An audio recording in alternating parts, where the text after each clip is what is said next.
Hello world, welcome back to Razor RC, firing off a brand new series here on the channel. I think it's going to be called RC Rescue 911. So what it involves is basically picking up a new to me vehicle here. So I got this Traxxas Stampede 4x4 VXL from Racing to Learn. So thanks to him for selling me this. And yeah, it's a truck that is in dire need of some help. So as far as I understand, it's been through a few owners, so it's been around the block a few times. I'm probably the 4th or 5th owner at this point. And yeah, we're just going to go through it real quick, and it'll be a multi-part series showing things I'm fixing, how to take it apart, all that kind of stuff. And first thing I had to do was basically clean this thing off because it was pretty darn dirty. I basically just hosed it off with some water, set under like a low stream setting, and then just get the majority of the dirt off. And then yeah, after hosing it off, I generally just like to use some compressed air, or basically like this forced air dryer, just blow all the water off, all the major stuff, and then just kind of let it sit out in the sun or whatever, and you know, dry completely the rest of the way. It's still pretty darn dirty, so definitely going to involve a lot of cleaning even after after this point, as I start disassembling some things. So anyways, just want to go a quick walkthrough on the vehicle itself. Body is pretty darn rough. I will pick up a new body at some point. And yeah, just walking through the truck, kind of showing some things to watch out for in case you buy a used vehicle. Some comments about it. So it came with only 2 wheels.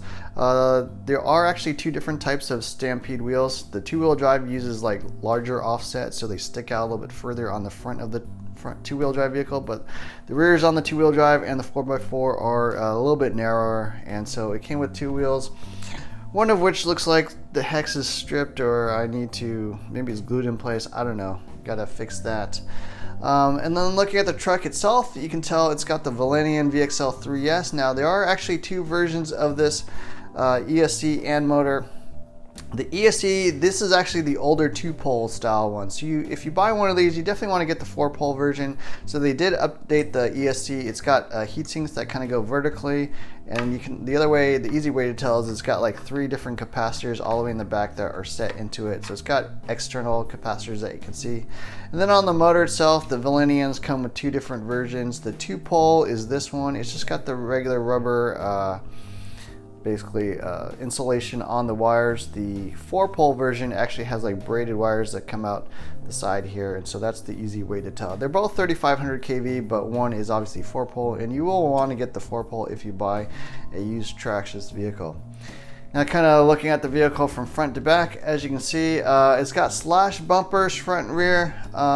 They are quite a bit bigger than the Stampede ones, so I'm going to try to see if I can source some Stampede bumpers.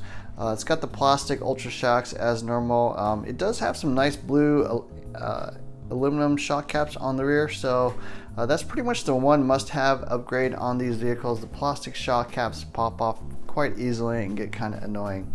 Looks like I got a bent shock rod right there, so that's another weakness of these shocks. The regular chrome shafts bend pretty easily. I think the titanium nitride coated ones are a little bit sturdier.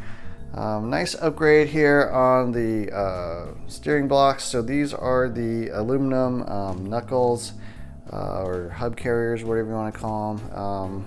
I actually find I have more luck actually with the plastic ones. I've used these in the past and they did bend fairly easily, but these look like they're holding up, so we'll just stick with them. Although this one maybe looks a little bent there. That piece does not look quite right. Yeah, that piece looks bent right there, so where that attaches does not look straight there to me. It's got RPM arms on the front end. Rear are stock arms, so no change there, although they are mounted upside down for some reason, not really sure why. So there's a left, right, and these were flipped over, maybe for clearance, I'm not really sure, but yeah, they are on upside down. It's got the shock guards. I can't remember if the shock guards are supposed to be on the front and the rear or just the fronts, but I'm pretty darn sure the fronts are supposed to have shock guards.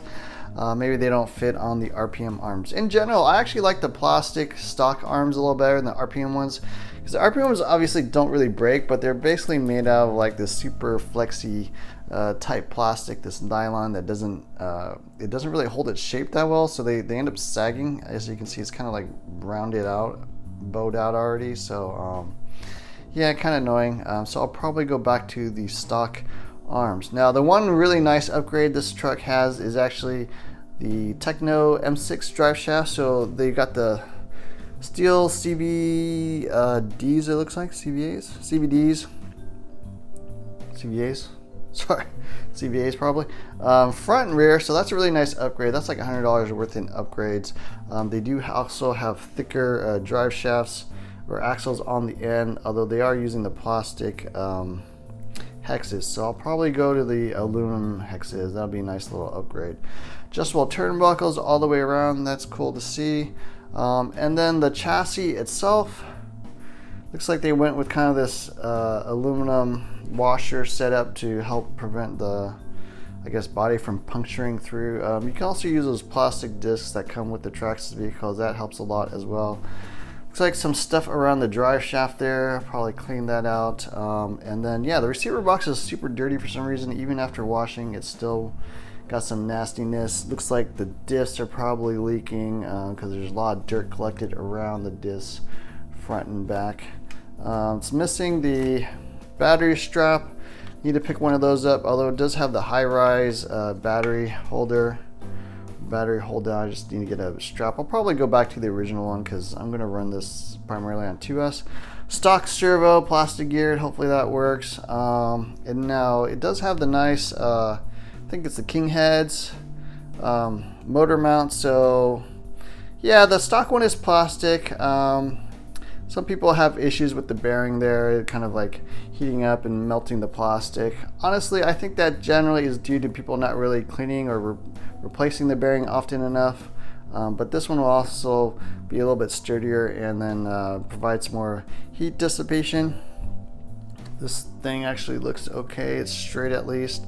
Yeah, and then the rear end, the Ultra Shocks again, aluminum shock caps. Now you are supposed to use a different screw. So they have these shoulder screws for the plastic caps, but on these aluminum ones you're actually supposed to use these plastic spacers. So I'll have to pick up a set of that. Probably also upgrade the fronts to aluminum while I'm at it.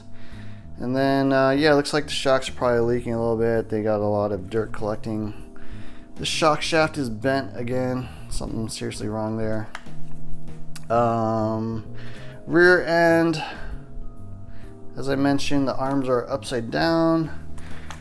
Aluminum hinge pin brace looks okay. Rear bumper is a slash piece. I'm going to try to pick up a Stampede one. Bent shock. Maybe this turnbuckle's a little bent there. Not sure. Definitely barely turns. A lot of dirt or stuff collected. So it definitely requires a lot of cleaning. I'm going to upgrade the aluminum hexes there. And then still got some dirt and debris in there. Flipping it over, looks like they added a little piece of Velcro or something to try to keep dirt out of that drive shaft. Yeah, things can kind of get jammed in there on these guys. Looks like also they did something funky with the bumper here. I don't know, what are these different hexes or what? They look slightly different. Especially here on the rear, it looks like they're using some washers. Maybe it pulled through. I'm not really sure why that is. But yeah, this vehicle could use a little TLC for sure. Gonna try to get this up and running in a little bit better shape. So I'll do a little bit of series on that. Probably the bearings will need rebuilding or replacing. The diffs, I imagine, are probably completely shot, need to be cleaned out and resealed. This bumper seems a little loose here on the front. Yeah, so that's pretty much it. So hope you enjoyed kind of this introduction to the Traxxas Stampede 4x4 VXL. The reason I got this is actually, one, it was really cheap, but the other reason is actually my first RC car was a Traxxas Stampede 4x4 VXL, just like this, although it had the newer ESC and motor. So I was just kind of curious to see, you know, how it ran. It's been about 4 years since I've driven a Stampede 4x4, and I've been running a lot of other monster trucks here on the channel, doing a lot of reviews, and just kind of want to see what it's like again. So thought it'd be a nice little project, especially here while we're sheltering in place, and make for something fun. So I hope you enjoyed this video. Definitely like, share, subscribe, hit the add notifications button. Look for more videos soon, and thanks for watching.